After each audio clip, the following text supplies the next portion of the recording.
भारत की खोज, discovery of India. यह पुस्तक हमारे देश के प्रथम प्रधानमंत्री पंडित जवाहरलाल नेहरू के द्वारा लिखित है। कौन सी? डिस्कवरी ऑफ इंडिया यानी भारत की खोज। किसके द्वारा लिखित है? हमारे देश के प्रथम प्रधानमंत्री पंडित जवाहरलाल नेहरू के द्वारा।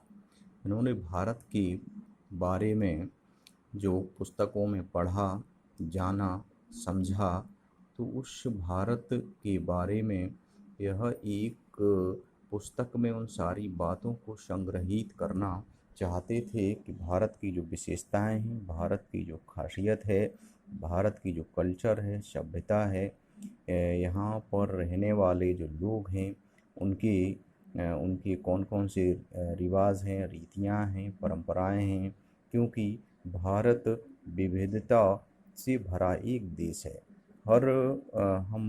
अगर हम थोड़े से 50 या 100 किलोमीटर के दायरे में आगे बढ़ते हैं तो वहाँ की जो कल्चर है, जो सभ्यता है, रहन सहन है, वहाँ का जो खान पान है, उन सारी चीज़ों में एक बड़ा बदलाव हमें देखने को मिलता है। तो इन सारी चीज़ों को वह एक पुस्तक के रूप में समाहित करना चाहते थे, जिससे लोगों को एक किताब में ही भारत की सारी सभ्यता, भारत की सारी कल्चर और भारत के बारे में वो जान सकें। तो इस कारण से इन्होंने डिस्कवरी ऑफ इंडिया या भारत की खोज पुस्तक की रचना की। और उन्होंने उस पुस्तक में हमारा जो प्राचीन वैभव संपन्न जो हमारा जो काल था उसके बारे में, और उसके साथ साथ जब वो इस पुस्तक को लिख रहे थे उस समय की जो स्थितियां थी, जो परिस्थितियां थी, उसको भी उन्होंने उसमें समाहित करने का प्रयास किया है। क्योंकि जब यह पुस्तक उन्होंने लिखी थी तो उस समय हमारे यहाँ अंग्रेज़ों का शासन था, अंग्रेज़ों का शासन प्रशासन था। लोग बड़ी ही मुश्किलों का सामना कर रहे थे, मुश्किलों के साथ अपना जीवन यापन कर रहे थे। दूर दराज के जो इलाके थे, जो क्षेत्र थे, उनमें उनको किसी प्रकार की कोई सुविधाएं नहीं दी जाती थी या प्राप्त हो रही थी।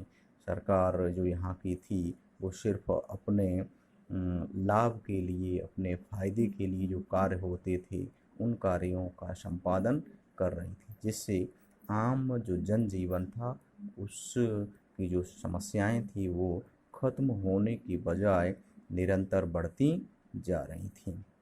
और इन सारी चीज़ों को उन्होंने उस पुस्तक में समेटने का प्रयास किया है। तो इसमें हम चाहे अपनी हमारी जो प्राचीनता की जो संपन्नता हो, जो वैभवशाली हो, या जो मध्यकाल का हमारा जो उत्थान हो, और चाहे उस आधुनिक दौर जो चल रहा था जिसको वो स्वयं देख रहे थे, स्वयं समझ रहे थे नेहरू जी, उस समय की तात्कालिक परिस्थितियाँ हों, तो इन सारी चीज़ों को उन्होंने अपनी इस भारत की खोज जो पुस्तक है उसमें समाहित करने का प्रयास किया है। और उन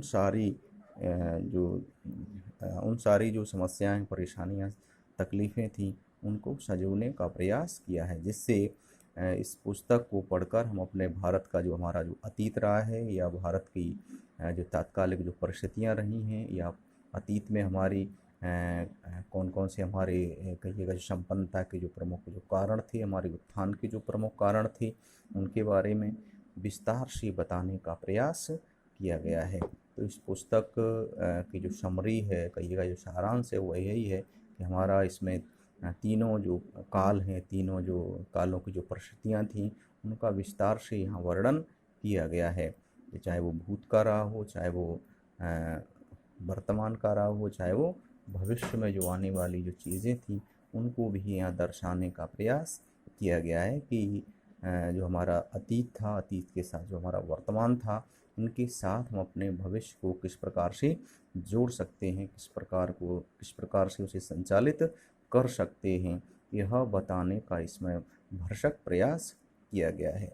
तो इस पुस्तक का जो पहला जो चैप्टर है, जो इसका आरंभ होता है, वह होता है अहमदनगर का किला से।